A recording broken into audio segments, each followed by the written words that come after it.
Let's circle back to fake news, I guess. Vanity Fair has published a piece inside the Kamala Harris campaign's first week and final hours, the highs and lows of the VP's 2024 presidential run, from the new book Uncharted by Chris Whipple. And it reveals that, well, what Kamala Harris apparently said the moment she knew she lost the election. Apparently, she said, "Oh my God, what is going to happen to this country?" Alex, do you buy that? I don't know. You remember how cringe when she said, "We did it, Joe"? Everything she says is cringe, so I wouldn't be surprised. But I'll tell you what's going to happen to this country. The prices of eggs are going to go down. The price of gas is going to go down. Illegal immigration is going to go down. And this country is on a path to recovery. So the country is going to be a lot better. So that's why she's mad. She's mad that she can't destroy America and our values any longer. So the country's better off without her. And listen, you don't have to be conservative, liberal.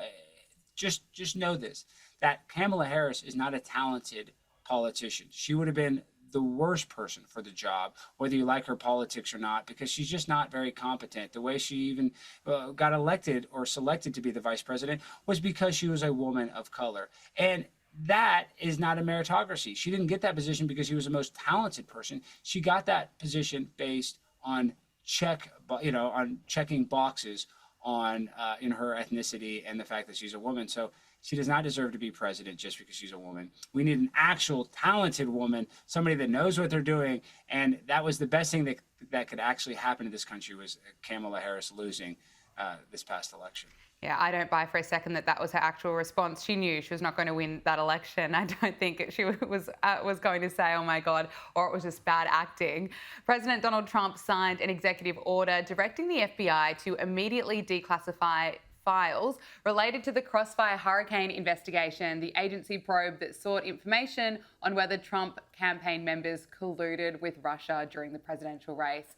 After signing the order, Donald Trump said that now the media can review the withheld files. Take a listen. What exactly is in those files? Which gives the media the right to go in and check it. You probably won't bother because you're not going to like what you see. But this was total weaponization. It's a disgrace. Should never happen in this country. But now you'll be able to see for yourselves, all declassified. Is that correct? Would you say all declassified? Yes, sir. Everything? The FBI file with there's a classified annex, but other than that, we'll put everything in the public eye. For years, Donald Trump argued the FBI's probe, co-named, I should say, Crossfire Hurricane, was politically driven. Alex, what are we going to learn now that these files will be declassified?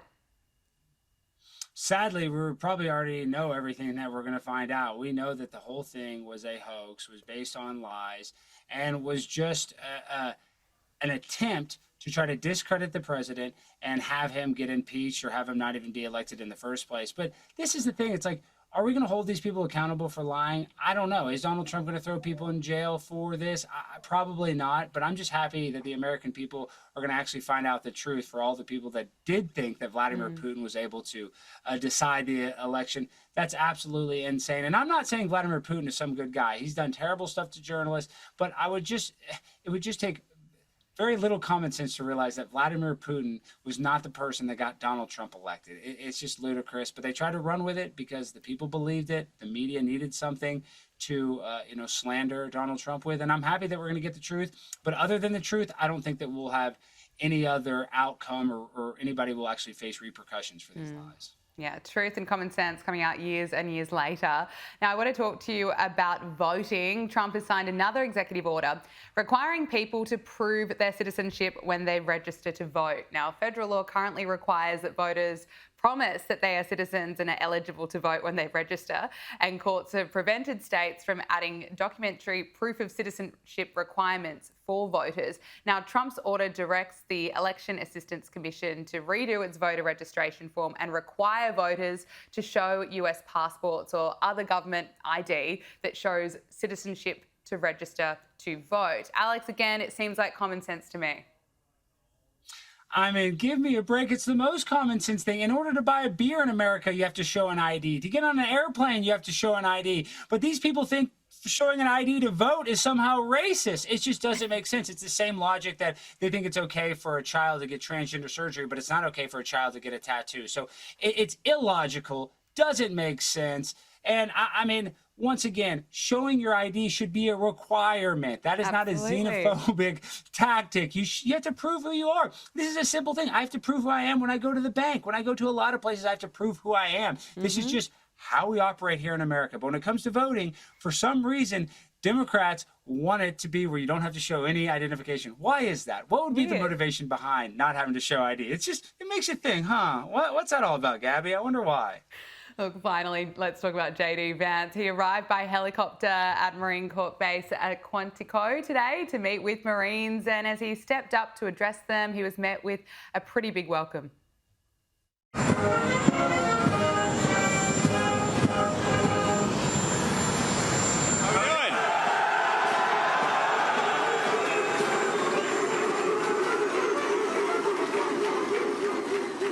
Hurrah, Marines, how we doing?